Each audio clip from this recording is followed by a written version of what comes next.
हस्तिनापुर भारत के उत्तर प्रदेश राज्य के मेरठ जिले में स्थित एक शहर है। महाभारत और पुराणों जैसे हिंदू ग्रंथों में कुरु साम्राज्य की राजधानी के रूप में वर्णित हस्तिनापुर का उल्लेख प्राचीन जैन ग्रंथों में भी मिलता है। हस्तिनापुर गंगा नदी के दाहिने किनारे पर स्थित है। हस्तिनापुर का अर्थ है हाथी का शहर, जो हस्तिना हाथी और पुराक शहर से मिलकर बना है। इसका इतिहास महाभारत काल से जुड़ा है। एक ऐसा कहा जाता है कि इस शहर का नाम राजा हस्ती के नाम पर रखा गया था।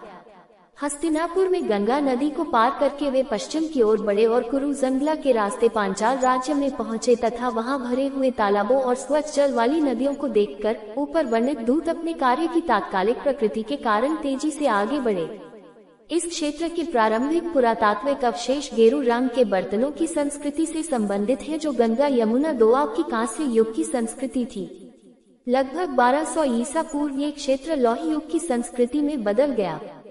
इस क्षेत्र पर चित्रित ग्रेवेयर संस्कृति का कब्जा था, जो वैदिक काल से मेल खाती है। 3. महाभारत में हस्तिनापुर को कौरवों के कुरु साम्राज्य की राजधानी के रूप में दर्शाया गया है। महाभारत की कई घटनाएं हस्तिनापुर शहर में घटित हुई थी। महाभारत के अनुसार 100 कौरव भाइयों का जन्म इसी शहर में उनकी मां रानी गांधारी, जो राजा धृतराष्ट्र की पत्नी थी, से हुआ था। बूढ़ी गंगा के तट पर हस्तिनापुर के पास दो स्थान द्रौपदी घाट और कर्ण घाट पुराणों में हस्तिनापुर का पहला उल्लेख सम्राट भरत के राज्य की राजधानी के रूप में मिलता है। हस्तिनापुर में उत्खनन 1950 के दशक की शुरुआत में भारतीय पुरातत्व सर्वेक्षण के महानिदेशक बी लाल द्वारा किया गया था। हालांकि खुद लाल के अनुसार इस उत्खनन का मुख्य उद्देश्य प्रारंभिक ऐतिहासिक काल के अन्य ज्ञात सिरेमिक उद्योगों के संबंध में चित्रित ग्रेवेयर की स्ट्रेटिग्राफिक स्थिति का निर्धारण करना था। लाल ने महाभारत के पाठ और हस्तिनापुर में खोदे गए भौतिक अवशेषों के बीच सहसंबंध पाया। इसने उन्हें महाभारत में वर्णित कुछ परंपराओं को ऐतिहासिक बनाने के साथ साथ ऊपरी गंगा बेसिन क्षेत्रों में आर्यों के साथ चित्रित ग्रेवेयर की उपस्थिति को जोड़ने के लिए प्रेरित किया। 5. हस्तिनापुर को आईने अकबरी में दिल्ली सरकार के अधीन एक परगना के रूप में सूचीबद्ध किया गया है, जो शाही खजाने के लिए 4466 904 डैम का राजस्व उत्पन्न करता था और 300 पैदल सेना और 10 घुड़सवार सेना की आपूर्ति करता था। लेखक अबुल फजल इब्न मुबारक ने इसे गंगा पर स्थित एक प्राचीन हिंदू बस्ती बताया है। 6. ब्रिटिश भारत के दौरान हस्तिनापुर पर राजा नैन सिंह नागर का शासन था, जिन्होंने हस्तिनापुर और उसके आसपास कई हिंदू मंदिरों का निर्माण किया था।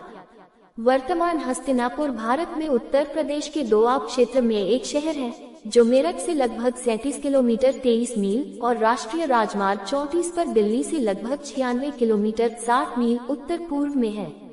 8. ये 6 फरवरी 1949 को जवाहरलाल नेहरू द्वारा पुनर्स्थापित एक छोटा सा शहर है, जो 110 फीट 34 मीटर की ऊंचाई पर स्थित है। 29.17 डिग्री और 78.02 डिग्री को 218 मीटर 715 फीट की औसत ऊंचाई के साथ हस्तिनापुर में 5 से 40 डिग्री सेल्सियस 41 से 104 डिग्री फ़ारेनहाइट तक का तापमान रहता है। गर्मी का मौसम मार्च से मई तक होता है, जिसके दौरान तापमान 32 से 40 डिग्री सेल्सियस 90 से 104 डिग्री फ़ारेनहाइट तक होता है। मानसून का मौसम जुलाई से सितंबर तक होता है, जिसके दौरान तापमान अपेक्षाकृत कम होता है। सर्दी दिसंबर से फरवरी तक रहती है। दिसंबर आमतौर पर साल का सबसे ठंडा महीना होता है। इस समय के दौरान तापमान लगभग 5 डिग्री सेल्सियस 41 डिग्री फ़ारेनहाइट तक गिर सकता है और आमतौर पर 14 डिग्री सेल्सियस 57 डिग्री फ़ारेनहाइट से ऊपर नहीं जाता है। भारत की 2011 की जनगणना के अनुसार हस्तिनापुर नगर पंचायत की जनसंख्या 26,452 थी, जिसमें 14,010 पुरुष और 12,442 महिलाएं हैं। कस्बे की साक्षरता दर 74.5% थी, जो राष्ट्रीय औसत 74% से थोड़ी अधिक थी। लगभग 14% आबादी 6 वर्ष से कम आयु की थी।